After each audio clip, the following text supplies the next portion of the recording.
What's going on, Bottom Line viewers? It's Mitch here of The Bottom Line View, back with another NFL offseason video.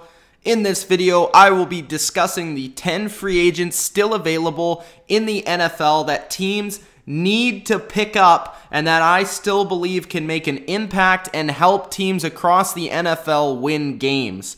These 10 free agents, for whatever reason, whether it be age, injury, or late release, are still available, but still, in my opinion, have the talent to play in the NFL, and for some of them, play at an elite level. With every player, I will give you why they deserve a shot and where I could see them landing. Starting with the group of New York Jets that are in free agency currently. We start with the big name, Eric Decker, wide receiver, formerly of the New York Jets, the Denver Broncos. He played 3 games last year, had 9 receptions, 194 yards, and 2 touchdowns. Now, he did get injured last year and was out for a majority of the year. Like I said, only playing 3 games. But Eric Decker, in my opinion, could still be a very good number 2 receiver across any team in the NFL, outside maybe a couple. But Eric Decker is still a solid contributor on the offensive side of the football, can still run great routes, has a big frame at about 6'3", can score in the red zone, and is a quiet player that is good and productive, and he won't really hurt your team in any which way or form. I think he would bring a great possession receiver type of quality to a number of playoff teams right now and a number of teams across the league. So I think Eric Decker could rather step in for some teams like the Titans, Ravens, Lions, and Browns and even be their number 1 receiver, or at least their number 2 receiver, and make plays for them and help them try and make a run to the playoffs. The other New York Jet that I want to talk about is Darelle Revis. Of course, the cornerback slash now, is he a safety? That's the concern with Darelle Revis. Is he still a cornerback, or does he now have to play safety in the league? He did play 15 games, had 53 tackles, 5 pass deflections, and 1 interception. So that is a good note. Revis did play most of the games last year. He wasn't very injured, but the thing about Revis is that a lot of people saw a drop in his game. There were a number of games where teams were attacking Darelle Revis, which is something we've never seen previously in his entire career. I personally believe that Darelle Revis still has something to prove. I believe that Revis has not yet fallen off. I actually believe that Revis, his effort level was not the best with the Jets last year. He knew that team was bad, and a number of times it looked like he wasn't trying. I also think that he didn't take the offseason program very seriously with the Jets, and I think if he got in shape and he were ready to play for a contender and he was motivated to win a championship with a team like the Patriots, the Steelers, or the Cowboys, he could help one of these teams. Now, the decision is he a free safety now? Or is he a corner, or is he a slot corner? Personally, I could see him being a slot corner or a free safety for a number of teams across the league, but I think he'll land with a contender, being one of the Patriots, Steelers, or Cowboys this offseason. Another Jet on the list is David Harris, and this might be the most legit outside of Eric Decker on this entire list. David Harris led the Jets in tackles last year with 95, played 15 games, had a half a sack, and 2 pass deflections. Again, leading the Jets in tackles. He's been the middle linebacker for the New York Jets since his career started, and he's been a very good player. He's been a borderline Pro Bowler, All-Pro for a number of seasons. Now, he has lost his speed a little bit. He was never really elite speed, but he was still fast enough to be an every down linebacker. At this point in David Harris's career, I don't think he's an every down linebacker, but I still think he could fit a 3-4 scheme very effectively, and really any defense in the entire league on first and second down when teams are more likely to run the football. But when it comes to third down and obvious passing situations, David Harris will not be able to play and not be able to really cover that well as effectively as he used to. So I think David Harris has taken a step back, but I still think that he could be a contributor on a championship team. I could see him going to one of these places. The Patriots are in need of maybe a backup linebacker beside Dante Hightower, they still have a question mark there. Who is going to play on the early downs? David Harris could step in there. He's a very smart player, and he could actually give some leadership to that core in New England. The Pittsburgh Steelers play a 3-4 defense. They're without Lawrence Timmons this year. He could step in there. The Baltimore Ravens, they lost Orr in the offseason. He could step in there. And for the Oakland Raiders, they don't really have a great middle linebacker, and I think David Harris would really increase the Raiders' chances of making a run in the playoffs. So those are the places that I think David Harris could land. The next one is DeAndre Levy, the linebacker for the Detroit Lions. He played 3 games last year, 21 tackles and 1 pass deflection. Now, again, like David Harris, I think DeAndre Levy has a lot to offer still. The thing about Levy is he's been hurt for the last 2 years. You look at 2014, and he was one of the best linebackers in the league, especially 4-3 linebackers. He was great for the Lions in coverage. Great tackler, very instinctive linebacker, can pretty much do it all when he's at his peak of his game. The problem with Levy is he's been very banged up. He hasn't played a lot of games over the past couple of seasons. You kind of wonder how is his body at this point in his career. He is kind of north of 30 right now, so a team is going to have to take a chance on him. But if Levy looks like he can still run, then he's going to have a lot of teams coming after him because his services could be met in places like New England, like I said with David Harris. But he could also serve a different purpose for New England, actually being more of a cover linebacker. I think that Levy is more likely to land with the Patriots than Harris, in my opinion. For the Giants, they've been in need for a linebacker for a very, very long time. I think Levy in that 4-3 scheme would be excellent at outside linebacker and could probably play a pretty regular role for them. And for the Buffalo Bills, they've kind of been decimated a little bit at the linebacker position. Zach Brown is gone. DeAndre Levy could help replace that as well, and they're shifting to a 4-3 scheme, so Levy could fit in there. I still think if Levy can run, that's the key thing, that he'll be on a team this coming fall. The next guy is Dwight Freeney. Now, we know that Dwight Freeney can still run. And because Dwight Freeney can still run, he played 15 games, had 3 sacks, 10 tackles last season with the Atlanta Falcons, helping them reach the Super Bowl, and also getting a sack in that Super Bowl against the New England Patriots and Tom Brady. I could see him landing in a number of spots. Now, I think Dwight Freeney will be a player that will for sure land on a team. I think that team will be, again, the Atlanta Falcons because I think they see what he did for Vic Beasley and for the young players across that defensive line and that defense in general, just with his leadership quality. He also pitched in with some key timely sacks, and his play time increased as the playoffs went on because he didn't know if he was ever going to play again. And also he was just pouring his whole tank out in that playoffs. So I think Dwight Freeney could play for a number of teams that play a 4-3 scheme. He could play for the Falcons again. He could maybe be a rotational pass rusher for the Seahawks. I think he could play for the Patriots, who kind of are lacking a little bit of defensive end pass rushing help. And for the Cowboys, I think that this would be a really good spot for him because just like the Falcons, he could help lead a young group of defensive ends and group of pass rushers where he could really teach them some things, and maybe you could get a breakout Cowboy like you got Vic Beasley. And Vic Beasley really did credit Dwight Freeney for his up in his game. But I think he will go back to Atlanta and try and make a run with them once again in 2017. Brandon Flowers, cornerback. He's played for the Kansas City Chiefs, played for the San Diego Chargers, and now he is looking for a job. Brandon Flowers played 6 games last year for the Chargers, 28 tackles, 5 pass deflections, 1 interception, and 1 pick 6. Actually was okay when he played. Now, he wasn't upper echelon Brandon Flowers. We've seen him play in the Pro Bowl before. He's not at that level anymore, obviously, or he would have been signed. He was injured this season, and he's been banged up a lot over the past couple of seasons. We see a trend here, a lot of older players getting really banged up towards the end of their career, but I think Brandon Flowers could serve a purpose on a number of teams that are still looking for corner help. I think Brandon Flowers is still a corner. I think he's too small to play safety. I think he would be an excellent slot corner in a number of locations, but he can also play on the outside, and he's proven that fact. Flowers still has the mind for the game. He still has the playmaking for the game. But can he really run, and how is his body holding up? Because he is small, and the thing about Brandon Flowers is his instincts and his speed have always been able to make up for his size. But if he still can be able to run and he's good enough, I think he could serve a purpose on a number of contenders.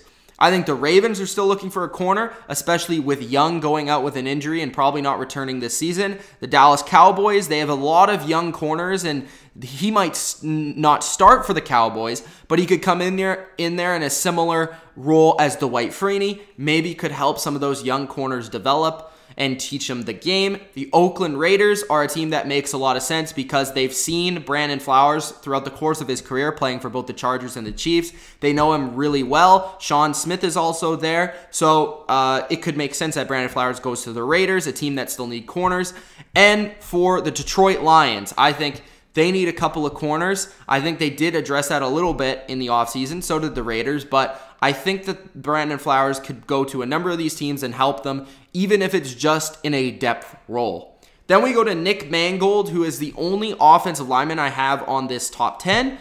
Nick Mangold, I still think could be a starter at center on a number of teams across the league. There are a number of terrible offensive lines across the league, and center is one of those positions with not a lot of elite players. Nick Mangold in his last 33 starts has only given up 1 sack, according to Pro Football Focus, so I still think he's a pretty good player. The thing about Nick Mangold is he might be a little bit stubborn with the contract situation. I've heard rumors mumbling around about that, but teams like the Cardinals, the Chargers, the Bucs, and the Seahawks could all take a look at Nick Mangold, and he could potentially increase that team's offensive line play. I think the Chargers are the team that makes the most sense to me. The Bucs also. The Seahawks maybe, but I don't know about the Seahawks. The Cardinals maybe. I think the Chargers and the Bucs are more likely, but Nick Mangold, I believe, can still play, and I believe will be starting this upcoming season in somewhere on some team.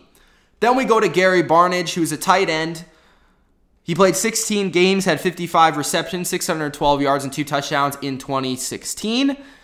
That is a pretty good stat line if you ask me, and especially with guys like Robert Griffin and Cody Kessler passing you the ball. Barnidge is gone from the Cleveland Browns, and I think this is a guy that's certainly going to have a job. I've said that with a couple of the people on this list, but I think Barnidge joins the likes of Decker and probably David Harris and Freeney with guys that I think will certainly have a job this coming season. I think all these guys are likely to have a job, but I think Barnidge is on the short list of guys that will be somewhere playing on some team, whether if that's a starter or a backup. A lot of teams don't have great tight ends. A lot of tight end situations are kind of in shambles, and a lot of teams have rather tight ends that aren't really working out. They have a couple of injuries, or they're really young at the position. I look at Barnidge and a guy that's been pretty solid over the last couple of years. He had that great year in 2015, was decent last year, and there's a number of landing spots across the league where he could go.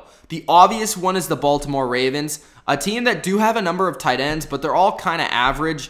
And Dennis Pitta is gone. Their number 1 tight end, the guy that they looked at as that go-to receiver for Joe Flacco, is gone. They brought in Jeremy Maclin to help replace that at the wide receiver position.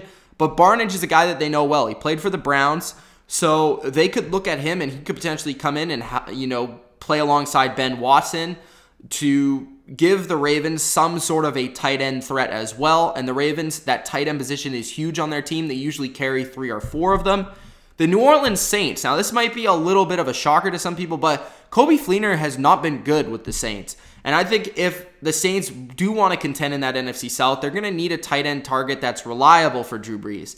Drew Brees has made good tight ends out of basically nothing. So I think Gary Barnidge would be a very solid addition to the Saints, even if it's in a backup role. But I could see him even being signed in like week 4 or 5 when the Saints have just had enough of Coby Fleener and they've decided to go in a different direction and pick up Gary Barnidge in free agency. I could see that happening. The Denver Broncos are a team that have A.J. Derby, who was like the 3rd string tight end for the Patriots, then got traded to the Broncos, actually played decently well. They also have a couple of other guys who are more primarily blockers, but Gary Barnidge would provide another target for whoever plays quarterback there, probably Simeon. And the Pittsburgh Steelers are a team that they have Jesse James, but they lost Ladarius Green, so that is kind of a big hole at the 2nd tight end spot. Gary Barnidge could come in there, and I think that he could help. I don't really know if the Steelers are looking at another tight end. Maybe they do like Jesse James enough. But Gary Barnidge is, I think, just as good as Jesse James, if not better, at least as a receiver. So the Steelers do, need to contend. They're in that championship window. So if Barnidge can help them win some games, help them in a first or second tight end role, I don't see why you don't take a shot on the guy. Plus, he's played in your division, so you probably have some good tape on him. Anquan Boldin, wide receiver formerly of the Detroit Lions, Arizona Cardinals, and the Baltimore Ravens. I think that he's definitely going to be on a team. We saw how he performed last year in 16 games. He had 67 receptions, 584 yards, and 8 touchdowns. Unless he decides to retire, there are a number of teams out there that could use the services of Anquan Boldin. He's still a great possession receiver. And the thing about Boldin is throughout his career, he's gotten by with his strength, his wit, and his hands. And I think that's the 3 things at the wide receiver position that basically never go away. So looking at the landing spots for Anquan Boldin, I think the obvious one is going back to Detroit, where I think they might just wait and sign him later in the training camp. The Buffalo Bills are a team that really need a receiver. Losing Robert Woods was huge for them. Sammy Watkins is always injured. The Baltimore Ravens are another team that he used to play for, and Joe Flacco doesn't have a lot of targets there that he really trusts, so they could bring him in for another look. They're also looking for a guy that is a possession receiver. They did sign Macklin, but I heard that they're looking for more receivers to help out Joe Flacco. Look at their team, and they have a lot of speedy guys, but not a lot of possession guys. And the Tennessee Titans, with Boldin and the Titans, they did draft a receiver very high in the draft, but they do need maybe a veteran presence at that position. Marcus Mariota has a lot of young guns at the wide receiver position, and he might need a reliable old veteran to help him out at that position. So Anquan Boldin will definitely be on a team. I would guess the Lions. Colin Kaepernick, quarterback. The controversial man, Colin Kaepernick, played 11 games, had almost a 60% completion percentage, 2,200 yards, 16 passing touchdowns, only 4 interceptions, and a 90.7 passer rating, 468 rushing yards, and 2 touchdowns. That's a guy that sounds like a starting quarterback in the NFL, and yet he's without a job. I think Colin Kaepernick is right there with Eric Decker as probably the second best option in free agency right now, but because of his off-the-field things, and because of his even on-the-field knee things, people aren't going to take a look at him because they don't want that distraction. They don't want him in their locker room. Even though he's a great guy from all accounts, they don't want him in that locker room. But I think there are a lot of teams that could use him. Now, I'm not saying that he'll go anywhere because realistically, nobody will probably sign him because of that issue. But teams like the Panthers, Seahawks, Browns, and Colts could all use Colin Kaepernick, and that's just on the surface. Other teams out there, there's probably a ton of them. I mean, the 49ers could probably even use him. You look at the Jets, who definitely could use the guy. The Texans maybe even could use him. The Bears could use him. I don't know. There's a lot of teams that need a quarterback in the NFL, and Colin Kaepernick can still be a starter. But if he's not going to be a starter, he could be a backup in these 3 places: the Panthers, the Seahawks, and the Colts. You look at across these 3 teams, they all have somewhat mobile quarterbacks, especially the Panthers and the Seahawks. Especially the Panthers and the Seahawks run a very similar scheme that suits Colin Kaepernick's abilities, and I think those would be the best 2 landing spots for him. He's already been in contact with the Seahawks, but the Seahawks did call him a starting quarterback and wanting starting quarterback money. Once Colin Kaepernick realizes that he doesn't have much of a market, he may come back to the Seahawks and land there. But the Panthers and the Seahawks, I think, would be the best destinations. The Panthers are dealing with Cam Newton, an injured Cam Newton, and Colin Kaepernick can come in there and do some similar things to that Cam can do, and they wouldn't really have to move around their offense very much. Same with the Seahawks. Then you look at the Colts, who Andrew Luck has been injured a lot over the past few seasons. He could, when the Colts are desperate for a quarterback, Colin Kaepernick would be the best replacement. We saw how the Colts performed without Andrew Luck over the past couple of seasons.